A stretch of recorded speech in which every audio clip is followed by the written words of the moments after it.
I'm Brian Van, sportbiketracker.com, and I'm here today to talk about the single most important thing when you talk about helmets. The thing that dictates, can it protect you, and how will it perform?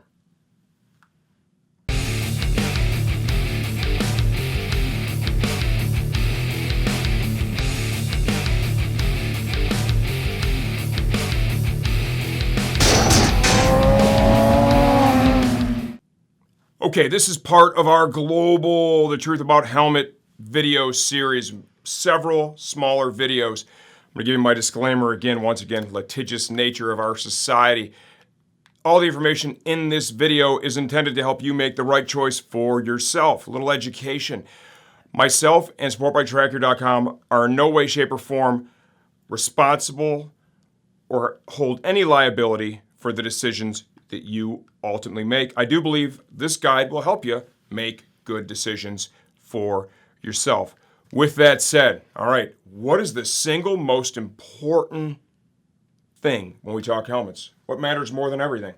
Fit. How it fits. I don't care if you're wearing a $2,000 helmet. If you crash in it and it's 1 to 2 sizes too big, which is unbelievably common, you have dramatically reduced its ability to protect you. You would have been better off in a $100 helmet that fit you correctly than you would have been in your unobtainium helmet. That is an absolutely true statement. It's also important to note that helmet fit doesn't just dictate safety. It dictates performance of the helmet.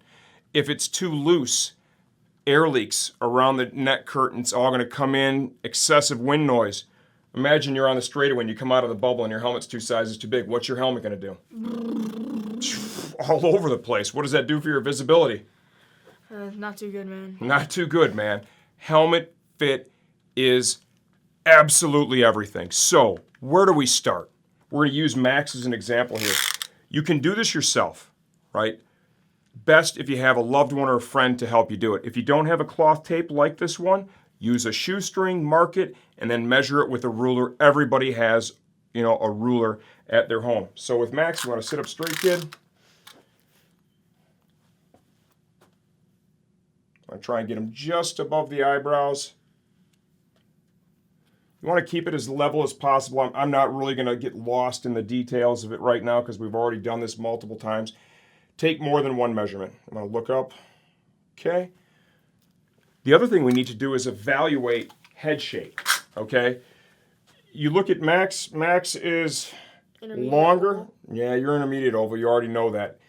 He is a little longer front to back than he is side to side, okay? So that would make him intermediate oval. Being open and honest, you can almost assume head shape. Most North Americans use the intermediate oval head shape. Brands that produce out of the country and bring them in, I'll take Shoei for an example. They make helmets that are shaped differently and sell those into Europe. The helmets that come into the United States are shaped differently. Why? Because historically, the shape of our heads do differ. Okay, so we have Max's measurement, 21.5 inches. You can convert that to metric. Using the Arai size chart, it puts him dead bang in between an extra small and a small. Okay, this is Max's Vector 2 from last year. It is a size extra small. Yes. Go ahead and throw that on so people can see what it fits like. Remember, he is right between the two. Personally, I always like to wear the smallest possible helmet. It's usually going to be lighter. It's going to fit snugger. It's going to seal up better around the neck. As long as it doesn't give you pain and pressure points that you can't deal with, it is the right way to go. So now he has that extra small on and strapped up. Let's evaluate that and see how much it moves. And you can see anytime I move that helmet, you look at the skin here on his forehead. That's the skin moving. The helmet is not moving on his head. Okay, and there's another test called a roll-off test. And look, I don't want to hurt him, but I'm trying to roll that off. That helmet fits like it should. It's snug, isn't it? Remember when you first wore this? What was your comments to me? You were like, Dad, I think it's too tight. Yeah. And as you got used to it, it didn't cause you any pain, did it? Mm-hmm.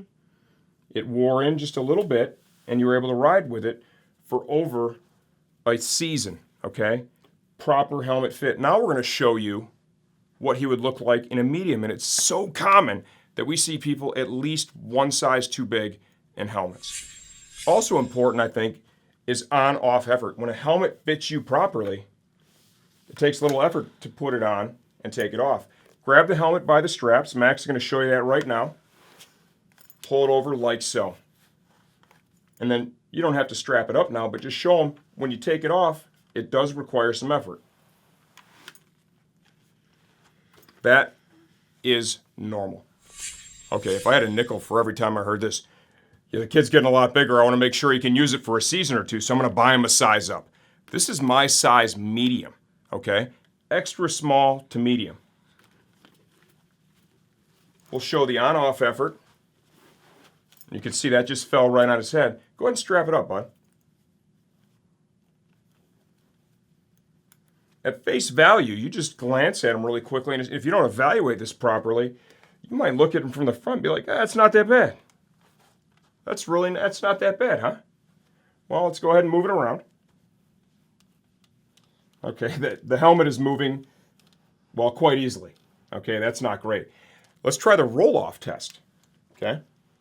If I hurt you, say so. I mean, if I really pried, I could rip that right off his head. So many people are riding in helmets that fit like that, and guess what is absolutely compromised right now? Number one, safety. That helmet is designed to have a head in it that fits inside the helmet properly. That works in conjunction with the liner and the EPS to help manage energy and an impact. If the helmet does not fit correctly, it can migrate around, it can move around, it could roll right off his head. It also affords the opportunity for acceleration internally because you've got air gaps in there, okay? This helmet does not have the ability to protect him properly. Honestly, it's so big on him, he would be better wearing a $100 DOT certified helmet that fit right if he had a crash than he would a helmet that costs almost $1,000 that is too big for him.